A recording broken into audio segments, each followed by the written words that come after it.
एक बहुत ही पुरानी कहावत है that everything in your life is a reflection of choice you make, and if you want a different result, make a different choice.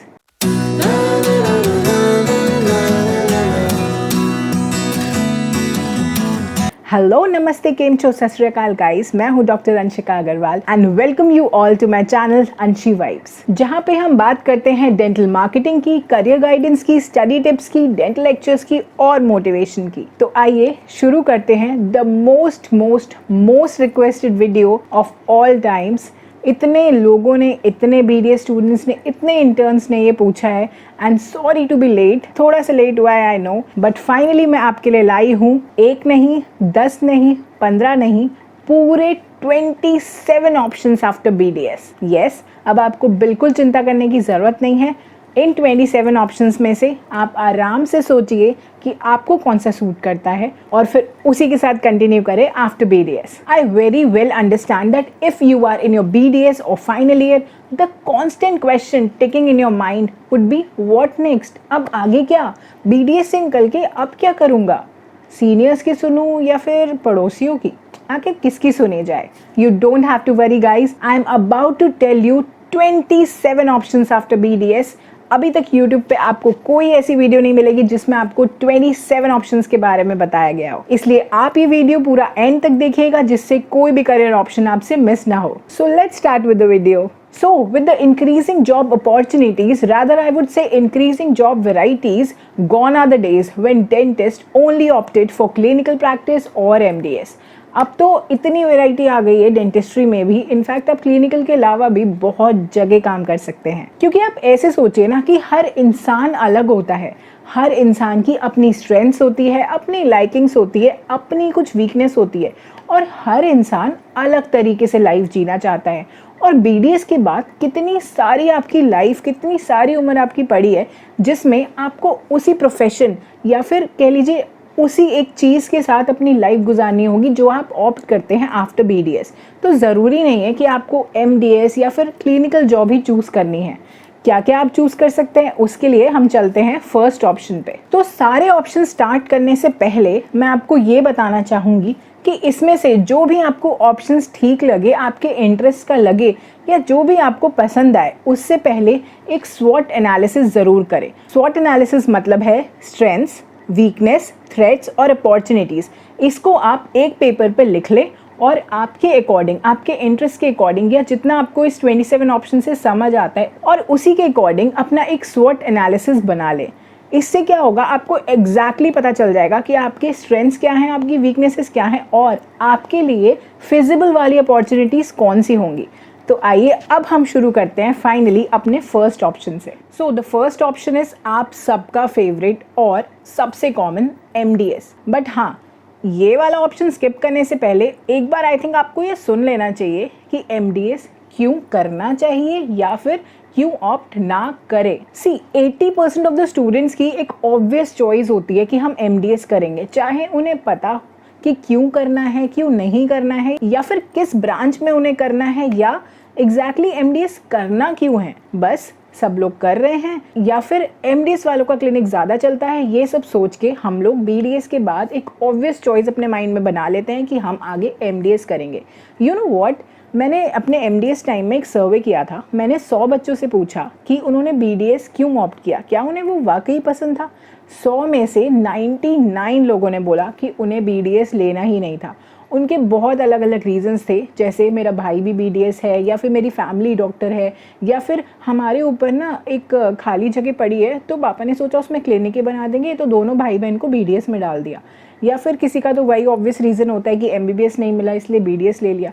सिर्फ एक लड़की ने मुझे बोला था कि हाँ, मुझे BDS ही ऑप्ट करना था, मैं चाहती थी कि मैं डेंटिस्ट बनूं। आप खुद सोचिए, जब आप BDS में ही कॉम्प्रोमाइज करके आए हैं, so will you be able to take that MDS journey. तो चलिए पता करते हैं कि कैसे पता लगाएं कि आपको MDS लेना चाहिए या नहीं। अगर आपके दिमाग में भी MDS आपका फर्स्ट ऑप्शन है तो I would say interrogate yourself, क्योंकि आपसे बेहतर आपको कोई नहीं जानता।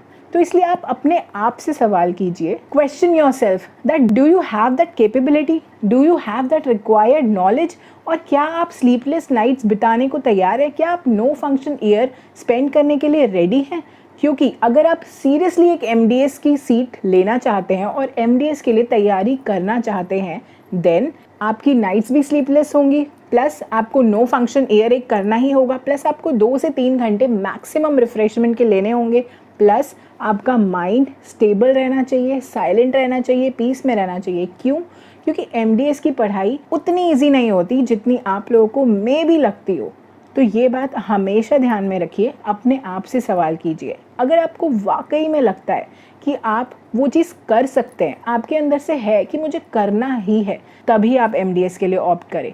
अगर आपको इतना सा भी डाउट है ना अपने आप पे, तो आई वुड से कि आप कोई और करियर अपॉर्चुनिटी देखें after BDS। Health care system में या BDS में ही काफ़ी सारी ऐसी चीज़ें हैं जो आपको शायद पता भी नहीं होंगी, जो मैं आपको आगे बताऊंगी। But if you genuinely want to live that one branch, you want to live that stream, like अगर आपको एंडो बहुत ही पसंद है और आपको 3rd और 4th ईयर में उतना एक्सपोजर नहीं मिला जितना आप चाहते थे, और आपको बहुत अच्छा लगता था एंडो का काम करना जब भी कोई पेशेंट आए, तो आई एम श्योर कि आपको एंडो में इंटरेस्ट होगा। बट अगर आपको 1% भी डाउट है ना अपने आप पे, then think again and again, अच्छे से सोचिए, इंटेरोगेट करिए और ये जानिए कि आप वाकई MDS करना चाहते हैं, या फिर आपने सुना है कि क्लिनिक MDS वालों के ज़्यादा अच्छे चलते हैं, बस इसलिए आपको MDS करना है। अगर आपको वाकई किसी एक ब्रांच से प्यार है ना, या फिर आपको बहुत मन करता है कि आप सिर्फ वही टाइप के पेशेंट्स करें, जैसे एक्सट्रैक्शन या फिर सर्जरीज या फिर पेरिडोंटल स्केलिंग्स या फिर कुछ भी एक branch,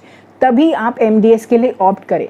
you know what, the most common mistake I have seen people doing are MDS के टैग के लिए MDS करना। I have experienced many people that are just BDS और उनका क्लिनिक बहुत अच्छा चल रहा है। ट्रस्ट मी गाइज, BDS का क्लिनिक्स भी बहुत अच्छा चलता है। इट्स जस्ट दैट आपका हैंडवर्क अच्छा होना चाहिए, आपकी क्लिनिकल में आपको एक एक चीज़ बारीकी से पता होनी चाहिए, एंड यू आर डन। आपको उस चीज़ के लिए MDS होने की ज़रूरत नहीं है। बट हाँ, मैं फिर से कहूँगी, अगर आपको किसी एक ब्रांच से बहुत प्यार है या आप चाहते हैं कि आप उसमें स्पेशलाइजेशन हासिल करें और आप उसके लिए पूरी मेहनत करने के लिए रेडी हैं, then only you opt for MDS। अगर आपको सिर्फ टैग के लिए करना है, then in my opinion a full no. So let's move on to the second option, which is clinical investigator. आपको पता है India is becoming a hub for clinical research.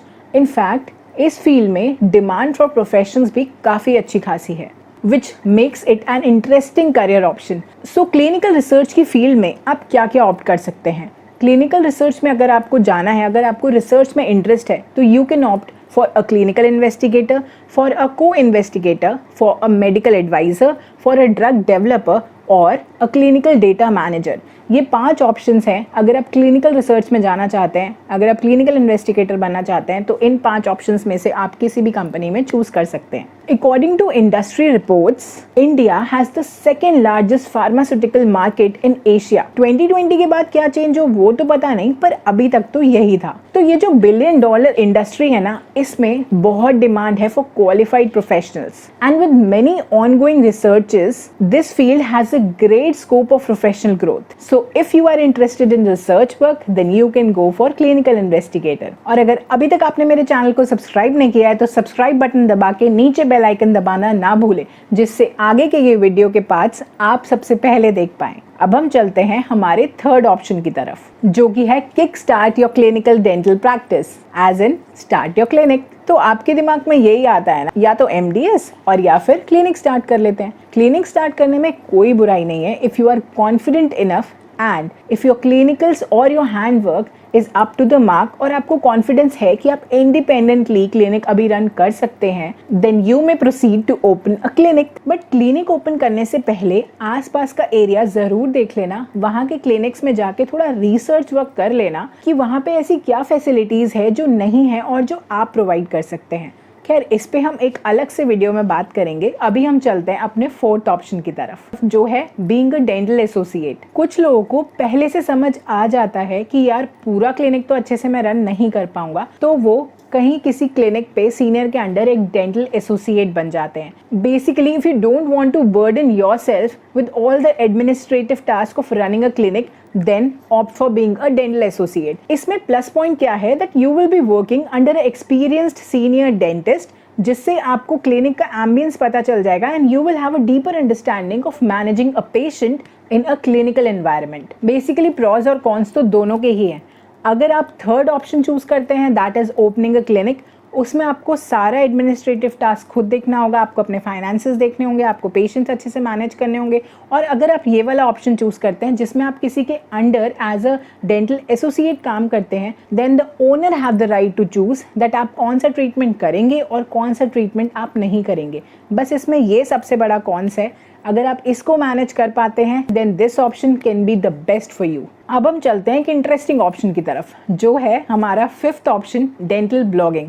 Yes, dental blogging is also a career option now a days. In fact after BDS अब तो आप बहुत आसानी से और आराम से डेंटल ब्लॉगिंग कर सकते हैं। इनफैक्ट कोविड एरा में आपने सुना ही होगा, ब्लॉगिंग, कंटेंट राइटिंग आजकल कितनी फेमस हो रही है। और अगर आप अच्छा लिखते हैं तो why not choose dental blogging as a career option. आपको पता है कंटेंट राइटर की सैलरी कितनी होती है? 40 to 50,000 a month. See if creativity is always in your mind and you like to write patiently, then this option could be the best for you because this is the new trendy thing in the market. So why not opt for dental blogging? So think about it if you love writing. So moving upon to the sixth option, which is opening a dental lab.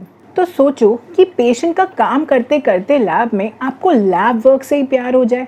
आपका कोई एक batchmate तो होगा जो lab work का काम fantastically करता होगा। आप उसके पास जाते होगे कि यार मेरा भी कर दे, कि यार ये ठीक कर दे, कि यार टीथ सेटिंग कर दे, यार ये आर्टिकुलेशन कर देना, तू बहुत अच्छा करता है। और वो वाकई एकदम नंबर 1 एकदम फिनिशिंग से करता होगा। कोई तो दोस्त होगा ना आपका, याद आया? So rather than working on patients for a life time, क्यों नहीं आप अपनी स्ट्रेंथ पे काम करो। मैं स्वॉट एनालिसिस में इसी की बात कर रही थी। अगर आपको भी लैब वर्क से प्यार है और आपको लैब वर्क करना वाकई बहुत अच्छा लगता है, then you can open a dental lab after BDS and why not. आपको पता है डेंटल लैब एक प्राइमरी रिक्विजिट है हर क्लिनिक की। हर क्लिनिक जब खुलता है तो वो सबसे पहले ढूंढता है कि एक अच्छा लैब उसे मिल जाए। तो अगर आपका लैब वर्क बहुत अच्छा है और आप एक डेंटल लैब खोलते हैं और आप अपने लैब को एसोसिएट कर ले with all the clinics near by, तो ये आपके लिए एक बहुत अच्छा करियर ऑप्शन हो सकता है। You know, majority of the lab technicians को in spite of taking the training classes उस लेवल की नॉलेज नहीं होती जो एक्चुअली में क्लिनिक में एक पेशेंट को रिक्वायर्ड होता है। वो सबसे अच्छा एक डेंटिस्ट जान सकता है। तो अगर आप वो डेंटिस्ट हैं जिसका लैब वर्क बहुत ही प्यारा है, जिसके पास लोग आके काम करवाते हैं और बोलते हैं यार ये मेरा भी कर दे, यार प्लीज ये कर दे, so why not open a dental lab after BDS? Think about it, it could be a good career option, right? तो अब हम चलते हैं अपने 7th ऑप्शन की तरफ, जो है starting a dental NGO। So if money making is not the aim of your life and you wish to work for the poor people जो heavy treatment charges afford नहीं कर सकते और आप एक dental NGO खोलने में capable हैं, then why not start a dental NGO? You can bring about a change in the oral hygiene of a lower caste people, or you can help them with oral health awareness camps, or you can just charge a small amount from them so that they are benefited from you. इससे आपका एक तो clinical work improve होगा, plus आप लोगों की help भी कर पाएंगे, या आई एम श्योर आपका नाम भी होगा अगर आप एक डेंटल NGO ओपन करते हैं तो। सो अगर मनी मेकिंग ही आपका एम नहीं है फिलहाल, then do opt for opening a dental NGO। तो ये थे हमारे 7 करियर ऑप्शंस। डोंट वरी, मैं भूली नहीं हूँ, 27 बताने को कहा था। तो बाकी के करियर ऑप्शंस मैं बताऊंगी आपको हमारी नेक्स्ट वीडियो में। Till then make sure you have hit the subscribe button and press the notification bell icon. तो मिलते हैं हम अपनी नेक्स्ट वीडियो में बाकी के करियर ऑप्शन के साथ। मैं आपको अपनी नेक्स्ट वीडियो में ऐसे इंटरेस्टिंग करियर ऑप्शंस के बारे में बताऊंगी जिनके बारे में शायद आपने सुना भी नहीं होगा। See you soon guys, till then bye bye.